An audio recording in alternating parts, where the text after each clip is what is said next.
Hola, buenas noches. Yo soy el doctor Víctor Alem Olvera García. Yo soy cirujano general, realizo laparoscopía y cirugía bariátrica.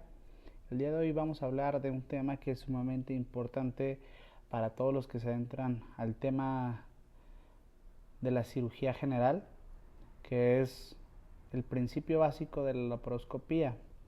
Si eres residente, si eres alumno, debes de conocer muchos términos, muchos aparatos, muchos instrumentos que vas a ver que más adelante te va a servir todo esto. ¿Qué es la laparoscopía? Del griego lápara significa abdomen, scopein mirar. Entonces, mirar el abdomen, que es la cirugía mínimamente invasiva, es la cirugía que se realiza con incisiones pequeñas que produce menor dolor postoperatorio, menos riesgo de complicaciones, es más estética, visión aumentada del campo quirúrgico 20 veces más que la cirugía abierta.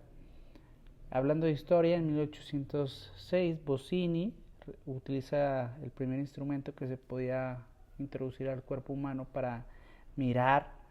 En 1901 Kelling en Alemania realiza la primera laparoscopía experimental en un perro. En 1920 Zollikofer descubre que el CO2 es el gas más seguro para realizar el neumoperitoneo. En 1938 este señor, que era neumólogo Veres, crea la aguja de Veres para insuflar el neumoperitoneo. Inicialmente, pues la función de esta aguja era para realizar el drenaje de los derrames pleurales. Y en 1953 Hopkins, un físico, crea el sistema de lentes rígidos, que son los que actualmente se utilizan en la cirugía laparoscópica.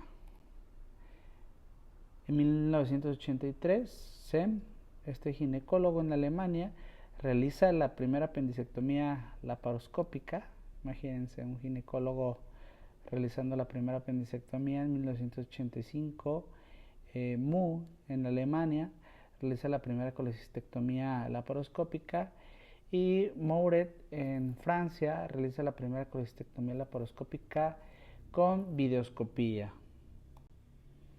En México, el doctor Leopoldo Gutiérrez en 1990, tras dos intentos de colecistectomías fallidas que tuvieron que realizar conversiones en el Hospital General de Zona 8 del IMSS, pues se logra la primera colecistectomía laparoscópica. Cabe señalar que se realizó el neumoperitoneo con una perilla de un rectosigmoidoscopio.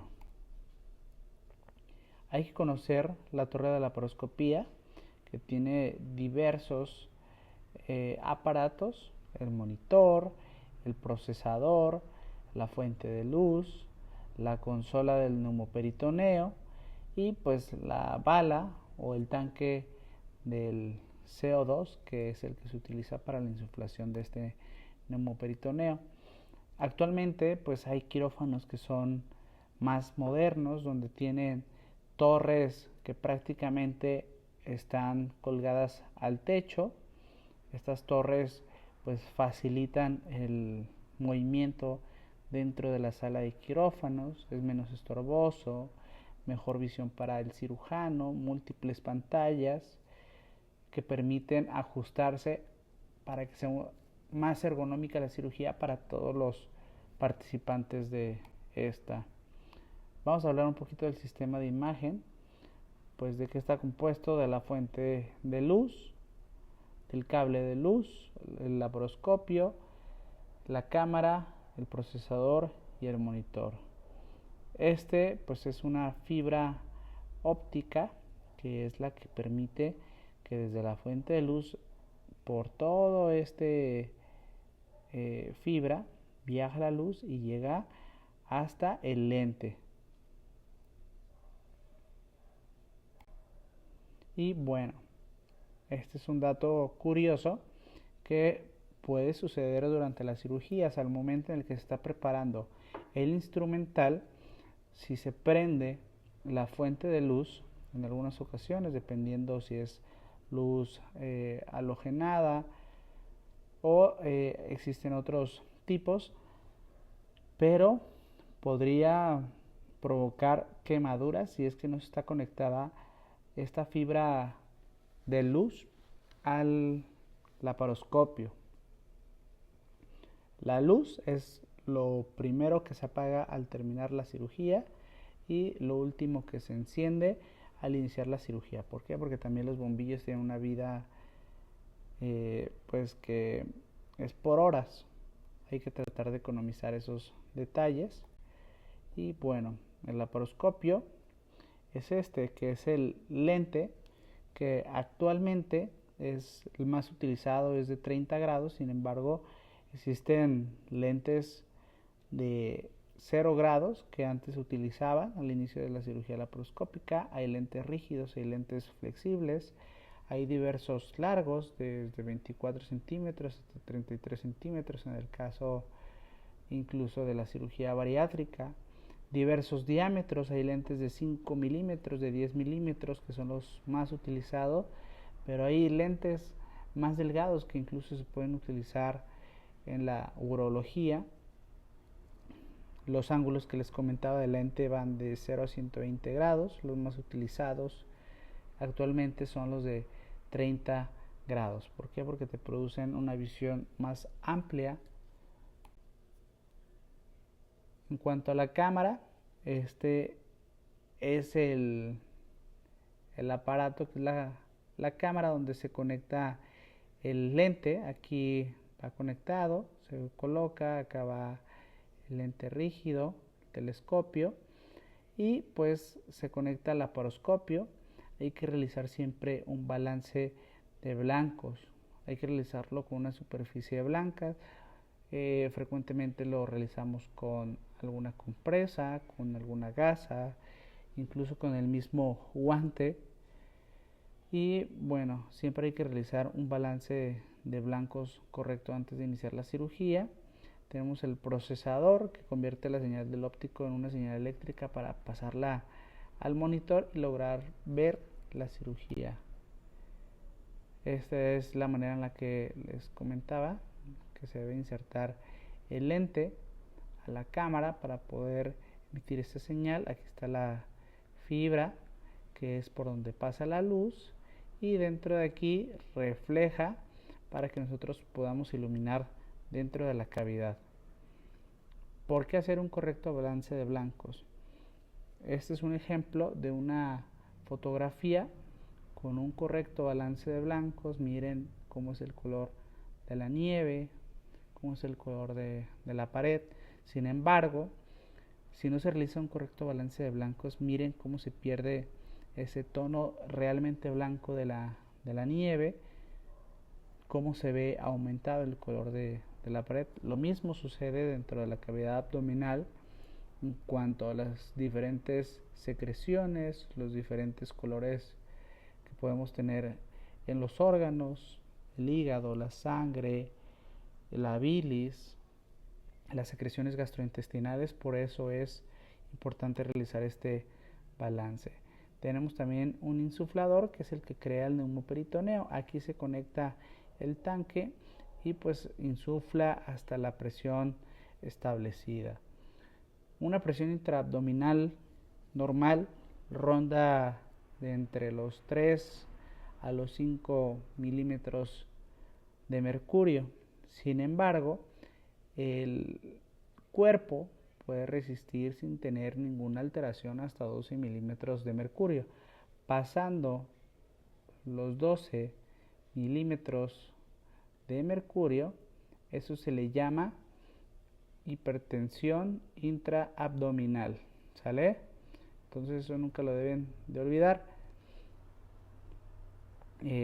Este insuflador te dice la presión actual en la cual está el paciente, cuál es el flujo en el que está pasando el gas, el tipo de gas que se está utilizando, cuánto gas nos queda, y pues eso siempre lo estamos revisando constantemente durante la cirugía. Les voy a poner un ejemplo de cómo es un insuflador.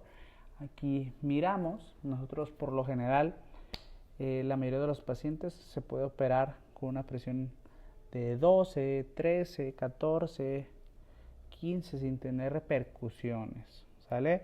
Mientras más aumenta la presión intraabdominal, pues empieza a afectar a diversos órganos, como puede ser el retorno venoso, que afecta al riñón, que afecta a la distensión de la cavidad torácica, empieza a tener efectos secundarios.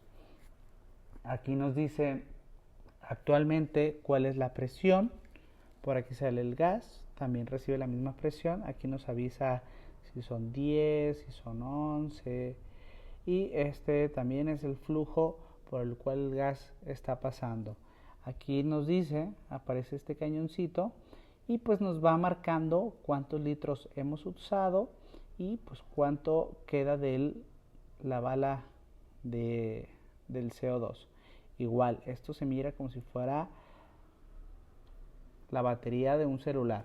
Así nos va marcando si va disminuyendo o no. Aquí lo iniciamos y pues aquí nos dice cuánto es el flujo actual en litros que van pasando. ¿Qué vas a utilizar? Pues únicamente me importa que se quede grabado que el CO2 es el gas que se utiliza. ¿Por qué? Porque no es de combustión, es más soluble, previene embolismos, es más económico, se elimina fácilmente. Sin embargo, al combinarse con el líquido peritoneal, tiene un efecto secundario, que es que se puede transformar en ácido carbónico y esto produce una irritación del diafragma que produce un dolor referido hacia el hombro. Esto se llama el signo de Kerr y se presenta frecuentemente en la laparoscopía después de los procedimientos quirúrgicos. Hablando un poquito más de la técnica, les hablaba que hay una técnica cerrada, digámoslo así, que es a través de la insuflación del neumoperitoneo o la creación del neumoperitoneo a través de esto que se llama la aguja de Veres.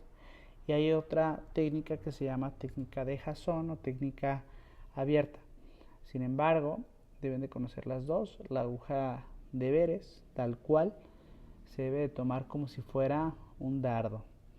Tiene la peculiaridad que tiene una punta retráctil que, llegando a una superficie más sólida, tiende a retraerse, atraviesa, pasa esta superficie dura y sale esta punta que es romo para que no lesione a otros órganos vecinos. Otra parte esencial de la laparoscopía es el uso de los trócares. Hay diferentes diámetros de los trócares, los más utilizados son los de 5 y 10 milímetros. Miren cómo están conformados, tienen el punzón, tienen la camisa y pues esto es lo que nos ayuda a perforar la aponeurosis para poder acceder a la cavidad. Tienen aquí su válvula para la insuflación del neumoperitoneo y pues brinda el acceso a la cavidad para que nosotros podamos trabajar. Este es un ejemplo de unos trócares que tienen una punta al igual un mecanismo similar al de la aguja de Veres, que tienen una navaja que es retráctil, que después de pasar una superficie digamos firme, tiende a retraerse esta navaja para evitar el daño a otros órganos. Y bueno, tenemos aquí la técnica cerrada de Veres, la técnica abierta de Jason y pues la visualización directa con un trocar óptico. Esto en el caso de que tengas el trocar adecuado y el lente de 0 grados preferentemente para que puedas hacer el acceso a la cavidad. También se puede hacer con un lente de 30 grados. Hay que conocer la anatomía para realizar los accesos de la cirugía bariátrica. ¿Por qué? Porque hay que recordar que en la pared anterior abdominal pues vamos a tener diversas arterias importantes que al momento de introducir un trocar pues se pueden lesionar y producir sangrado importante del sitio de los trócares. Tenemos la arteria musculofrénica, tenemos la circunfleja profunda, tenemos también la arteria superior epigástrica, también lesionar un músculo recto abdominal, la epigástrica inferior. Todo esto se puede tratar de evitar por medio de la transiluminación con el telescopio desde dentro de la cavidad abdominal, iluminar hacia afuera, pues tratar de evitar estas arterias. La técnica cerrada de ver es la que comentábamos, con la aguja a través de la aponeurosis, se atraviesa.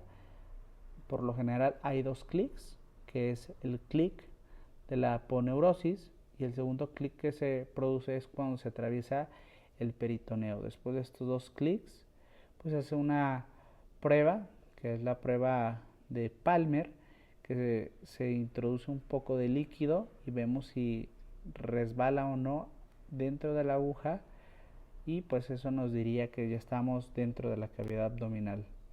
La inserción del trocar, la manera correcta de tomarlos es como si fuera una pistola. Miren, como si esto fuera el mango, el gatillo y pues el dedo que da la firmeza.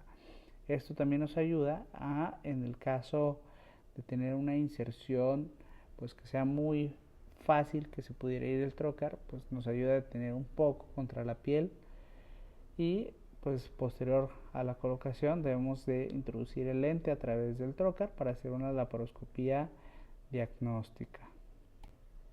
Esta era la otra técnica que les comentaba, la visualización directa con el trocar óptico. Es un trocar que por lo general es bladeless, que significa que no tiene una navaja retráctil, sino que es una punta roma, plástica, transparente, y vamos viendo cómo va atravesando el tejido celular subcutáneo, la fascia anterior, el recto abdominal, hasta llegar a la cavidad peritoneal. Y pues la técnica abierta o de Jason es la técnica a través de la cual nosotros realizamos una incisión de la aponeurosis, colocamos unos puntos de anclaje con Vicryl, con Prolene, con lo que deseamos cerrar la pared abdominal.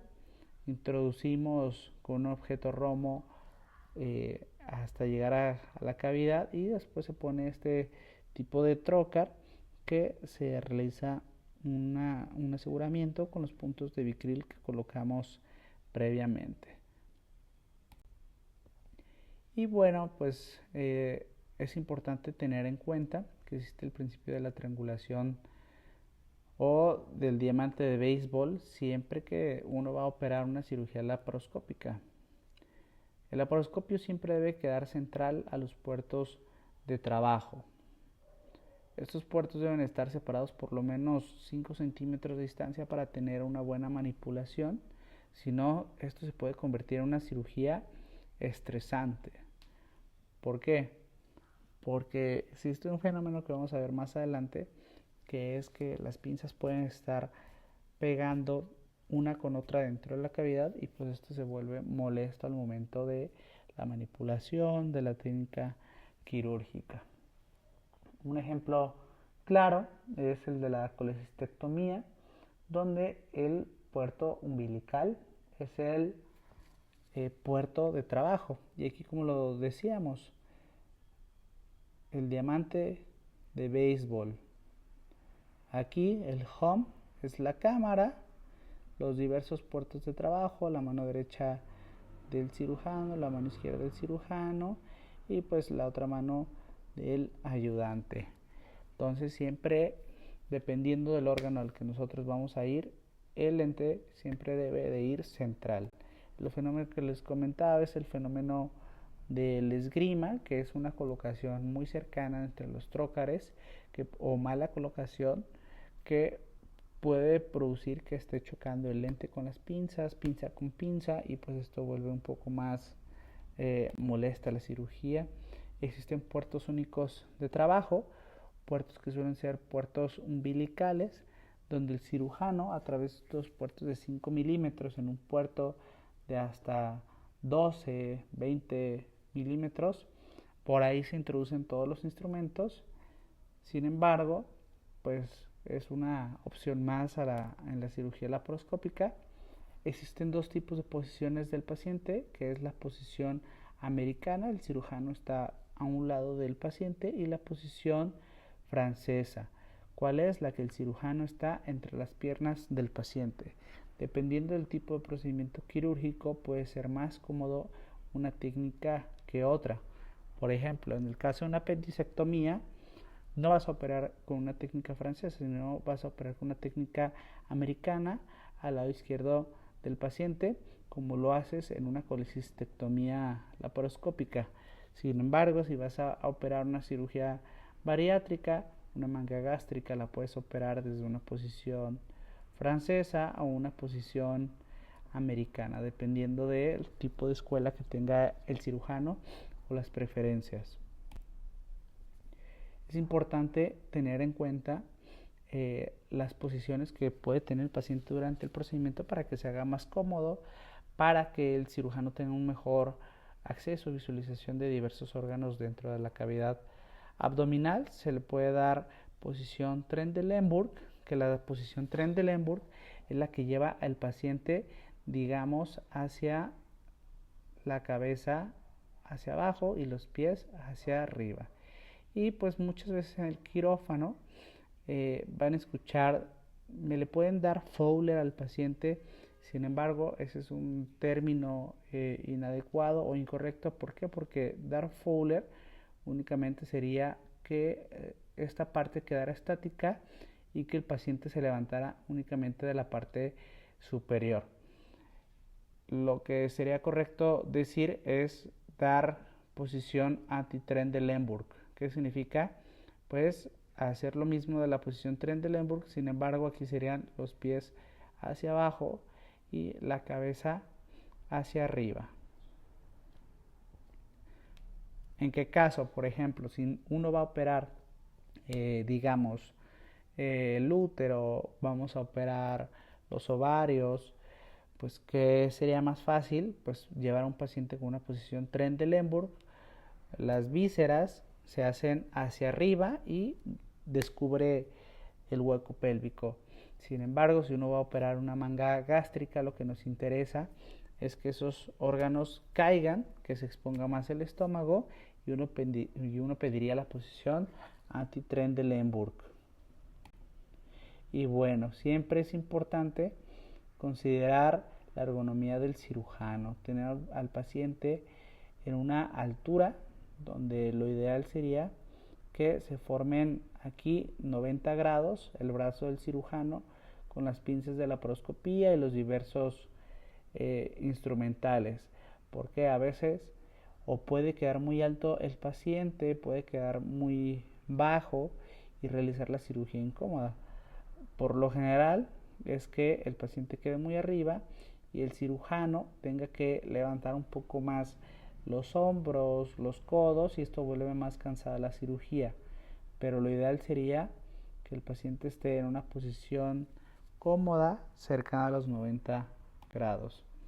Y bueno, únicamente para que conozcan, existen diversas pinzas en la laparoscopía, que son pinzas delgadas que se introducen a través de los puertos. Hay pinzas que se llaman de acción simple o de acción doble, ahorita las vamos a ver, y pinzas que son para disecar, para separar, para tomar tejido.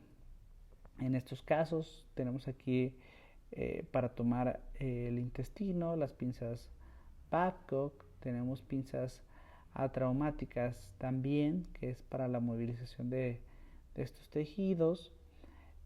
Tenemos también pinzas Grasper, que pueden tomarse los tejidos de una manera más firme. Por ejemplo, en el caso de una colecistectomía laparoscópica, el cirujano utiliza la Grasper para hacer diversas maniobras con la vesícula. Existen también otras pinzas, las llamadas dientes de ratón. Tenemos la otra punta de cobra, que estos son agarres más fuertes. Para realizar la disección existen diversos también instrumentos, como las pinzas que tienen una punta de Kelly, que estas nosotros las llamamos Maryland, que nos permite una disección más precisa. Otras que son como las Maryland pero más anguladas. Y pues miren, Esa es la ventaja. Se vuelve más ergonómico, el cirujano realiza los movimientos dentro de el agarre que se ven reflejados hasta la punta de la pinza. Existen también diversos sistemas de energía, los monopolares, que aquí entran las espátulas, los ganchos o los llamados hooks, los bipolares avanzados y los ultrasónicos, que estos ya son por el tipo de diferente energía que se utiliza para que funcionen. También existen clips y aplicadores diferentes. Tenemos las grapas LT100, LT200, LT300 y LT400. ¿Qué es esto? Pues estos clips se van haciendo cada vez más grandes para poder abrazar diversos tipos de tejidos. En una colecistectomía lo más frecuente que utilizamos es el LT300, que es este verdecito, o el LT400 cuando los tejidos están un poco más edematizados, inflamados. También existen estos que son los llamados hemolocks. También nos sirven para ocluir vasos, para ligar el apéndice, para ligar el conducto cístico, y pues también tiene diversos tamaños. En cirugía se utilizan mucho en la laparoscopía. El portaagujas, pues ya no es el famoso portaagujas pequeño que tiene esta forma clásica, sino que ya es un sistema aquí con una bisagra más inteligente, un gatillo en el que el cirujano cierra y pues por medio del gatillo libera esa prensa. Hay diversos mangos diferentes de los portaagujas que pueden volver más ergonómicos o menos ergonómicos. También las tijeras se vuelven largas, diversas puntas. Hay puntas que son como estas, que son como el pico de perico. Hay tijeras curveadas, hay tijeras que son un poco más rectas. El sistema de succión e irrigación también es por medio, puede ser de una trompeta, puede ser por medio de un gatillo que se hace hacia adelante y hacia atrás, o por medio de esta pistola también que se sube o se baja, digamos, esta palanquita que es para absorber o para irrigar solución. Hay diversos tipos de retractores hepáticos, sobre todo para la cirugía de hiato, para la cirugía bariátrica, que nos ayudan a hacer la elevación del hígado. Y pues bueno, la cirugía laparoscópica, como cualquier otra cirugía, pues no está exenta de complicaciones. Puede haber traumas vasculares, puede haber lesiones a la arteria ilíaca, que son de las que más frecuentemente se pueden lesionar. Puede haber perforación del intestino, puede haber lesión de alguna víscera sólida, ya sea del útero, ya sea del ovario, del hígado, del vaso.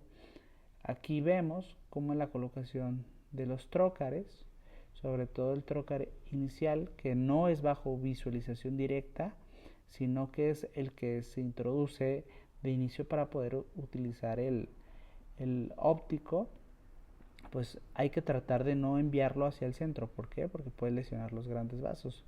Lo que se puede preferir es introducirlo y pues direccionarlo un poco lateral y hacia arriba.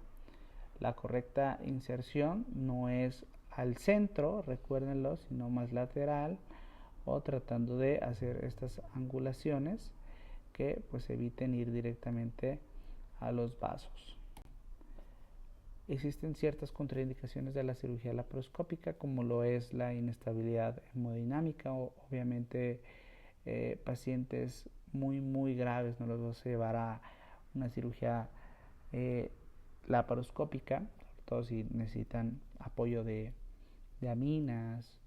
Pues muy seleccionados casos son los que se pueden realizar. Se pueden operar baleados por medio de la laparoscopía, si lo hemos realizado. Se pueden operar lesiones por arma blanca, también se puede realizar, pero pues hay que tener pues bien estudiado a ese paciente. Y pues existen contraindicaciones relativas, como las peritonitis generalizadas de origen no definido, sobre todo por la gran inflamación que podría haber y la difícil manipulación de los tejidos, muchas adherencias, enfermedad cardiopulmonar avanzada, sobre todo por la restricción pulmonar que puede producir la laparoscopía, el embarazo en ciertas ocasiones, sobre todo ya en estadios de más semanas de gestación, llegando a embarazos de término, y pues la inexperiencia del cirujano también es una contraindicación.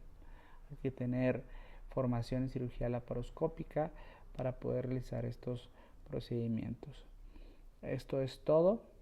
Me pueden seguir en mis redes sociales para ver más contenido.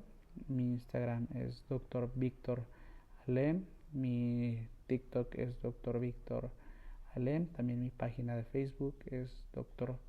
Víctor Alem. Y bueno, muchas gracias.